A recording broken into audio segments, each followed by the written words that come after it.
Smash.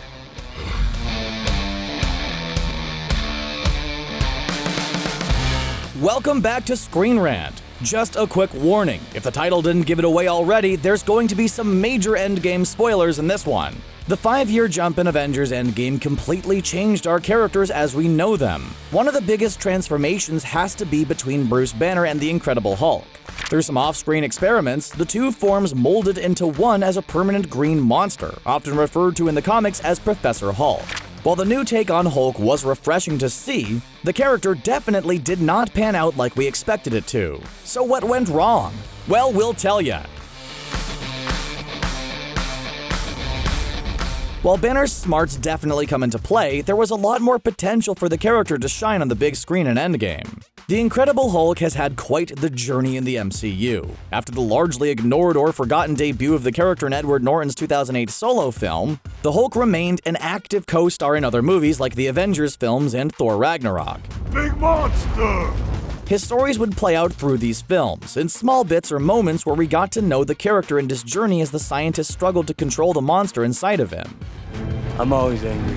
From Thor Ragnarok to Avengers Infinity War and now Endgame, a 3-movie story arc put the internal struggle between Bruce Banner and Hulk right in the middle of the external battle with foes like Hela and Thanos. After the events of Age of Ultron, Hulk controlled Banner's body for 2 years, taking him on a space adventure which eventually ended up on the planet Sakaar. Banner was able to return briefly in Thor Ragnarok before Hulk took over again. A lashing from Thanos resulted in Hulk hiding away in Banner's body for a majority of Infinity War, and we never see the true separate character again.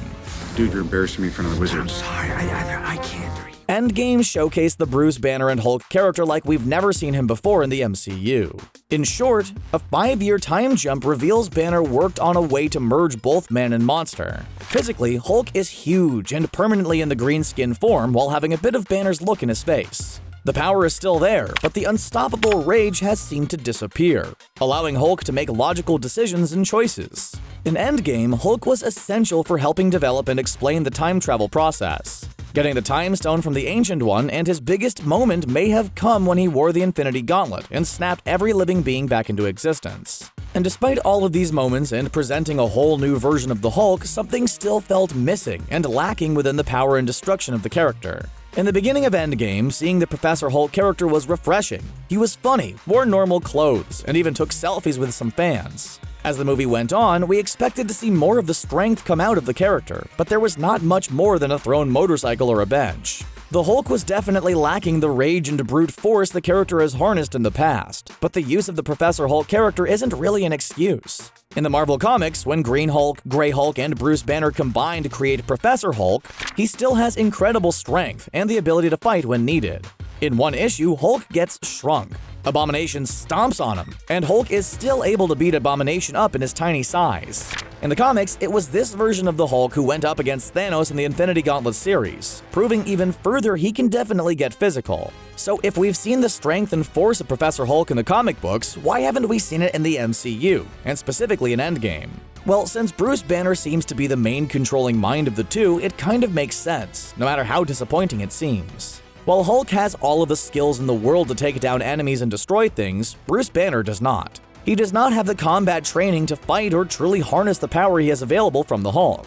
The most we know about Bruce Banner's physical training is a deep understanding and practice of yoga. What do you expect from a guy who has 7 PhDs? The man doesn't have time to train in combat, even in the 5 years since the decimation.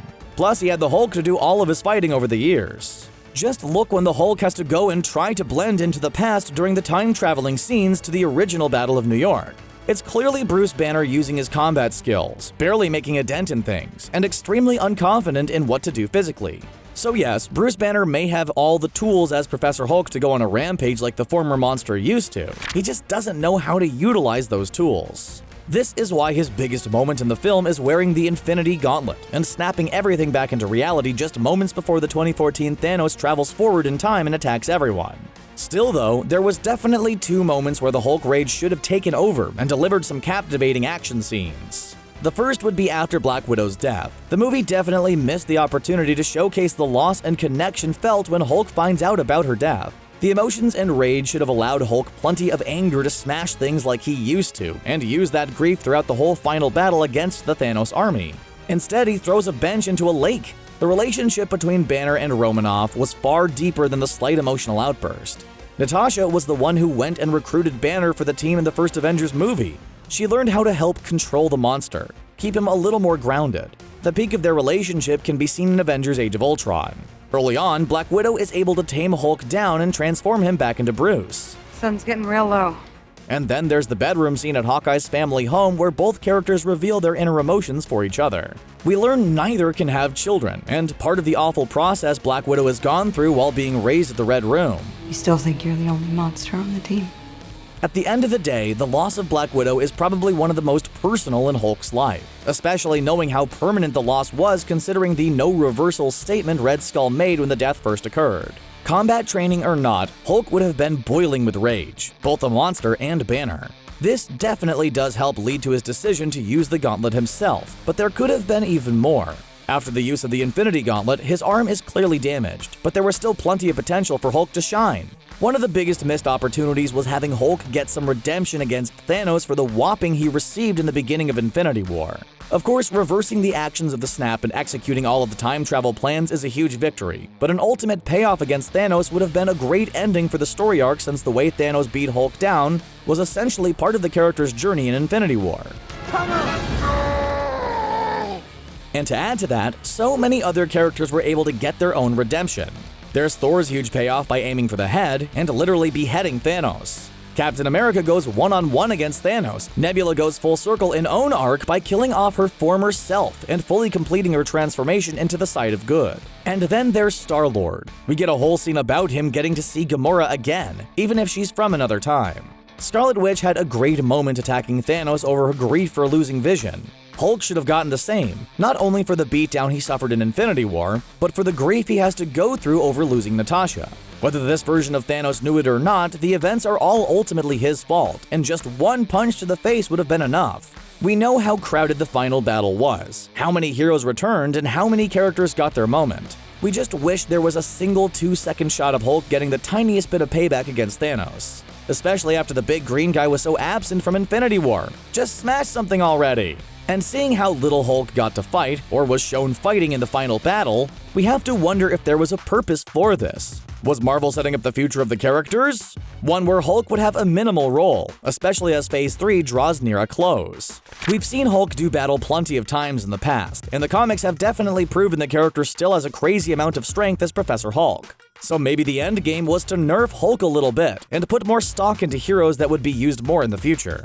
Characters like Captain Marvel and Scarlet Witch were definitely focused on more displaying their raw power, so maybe minimizing Hulk's presence in the final battle would help promote how powerful Captain Marvel is compared to other heroes. The film definitely helps set the seeds for the Scarlet Witch and Vision television show, along with multiple Captain Marvel sequels. With the Hulk not really in the mix as far as the future sequels go, the focus was placed somewhere else. And if Hulk does show up in another Marvel sequel down the line, the transformation into Professor Hulk does lend itself to the opportunity for another huge transformation: the Worldbreaker Hulk. Arguably one of the most powerful versions of the Hulk and strongest heroes ever, Worldbreaker Hulk pretty much can go berserk on anyone and anything.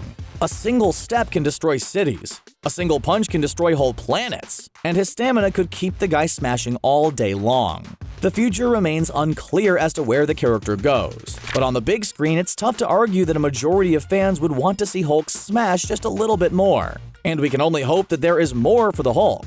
His future was made pretty unclear while a majority of the other Avengers got proper send-offs. Captain America lived out his life with Peggy Carter. Black Widow and Iron Man perished. Hawkeye has reunited with his family and will begin adventures on his own TV show.